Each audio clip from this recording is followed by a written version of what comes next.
Incredibly, the Democrats are here to condemn President Trump's recent strikes against narco-terrorists operating in our backyard.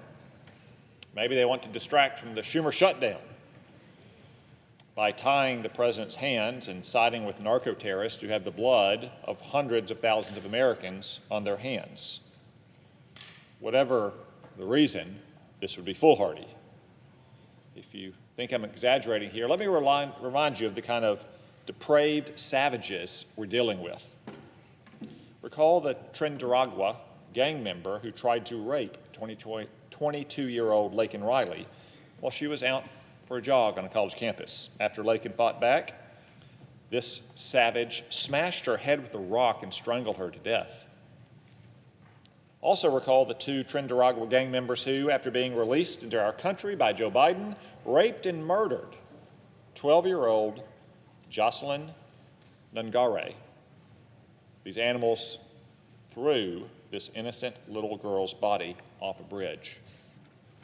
Finally, consider the recent arrest of the Tren de Aragua gang leader who kidnapped 3 women and shot them in the back of the head in an alley in Chicago. Only one survived to call for help. These are the sort of horrific acts of violence that narco-terrorists commit against Americans. And of course, these narco-terrorists, many affiliated with Tren de Aragua, also flood our country with dangerous drugs that have taken the lives of tens of thousands of Americans every year, after year, after year. They target every state in our union with their poison.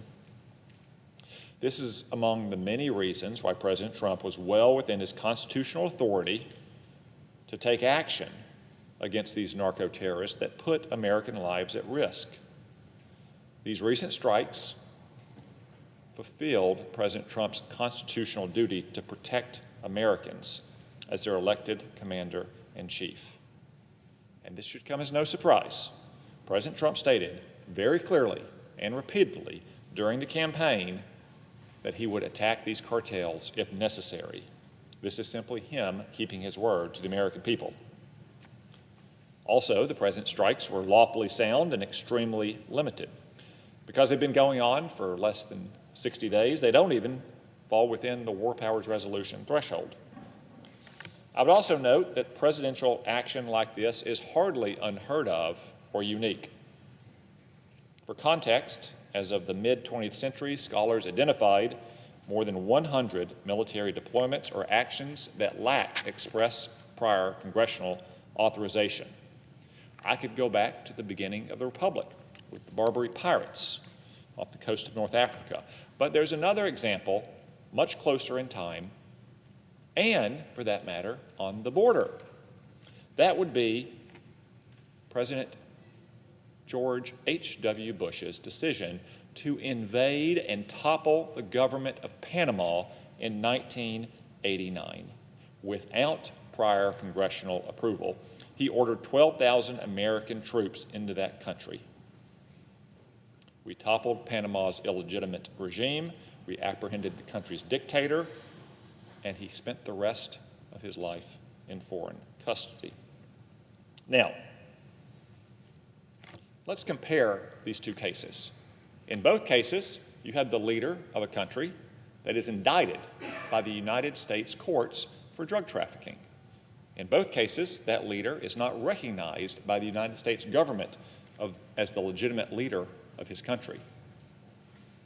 I'd say the comparison ends there because the case is much stronger here than it was in 1989. Maduro also has, I think, a $50 million reward on his head from our government. Maduro is associated with a designated foreign terrorist organization. Noriega didn't have a reward. Noriega wasn't associated with a designated foreign terrorist organization. Maduro is in league with China, Russia, Iran, Cuba. Noriega was not. Yet, George Bush invaded Panama and overthrew its government. I don't hear many Democrats in retrospect saying that this was an unwise action or made our country less safe. And somehow Donald Trump is doing those things merely by striking a few boats of drug traffickers in international waters. Now, even if you had misgivings about these strikes, even maybe if you were a Democrat in Congress in 1989, as some of our colleagues were, and you condemned President Bush for taking action to defend our country, I would still point out that the resolution before us is overbroad. The resolution prevents the president from taking offensive action against any foreign terrorist organization designated on or after February 20th of this year. This includes the Iranian-backed Houthi terrorists in Yemen. It appears our Democratic friends have forgotten that the Houthis are responsible for at least 150 attacks against the United States and allied naval and commercial ships, which have killed at least 3 people. These terrorists have also targeted our friends in Israel, Saudi Arabia, the United Arab Emirates, mostly civilians for that matter. So if the Democrats had their way, President Trump would not be able to, for example, strike a secret meeting of senior Houthi leaders. He wouldn't be able to strike imminent attacks on our friends in countries like Israel, Saudi Arabia, or United Arab Emirates. I think we should all agree that we want our president, when terrorists are gathered together for the purpose of planning attacks against American civilians, our troops, or our friends abroad, to have the authority necessary to take action. Now, the Democrats claim, oh, there's a carve-out in our resolution. Oh, we have a saving clause. We have a rule of construction that says our troops can defend themselves. Once again, they're misleading the American people.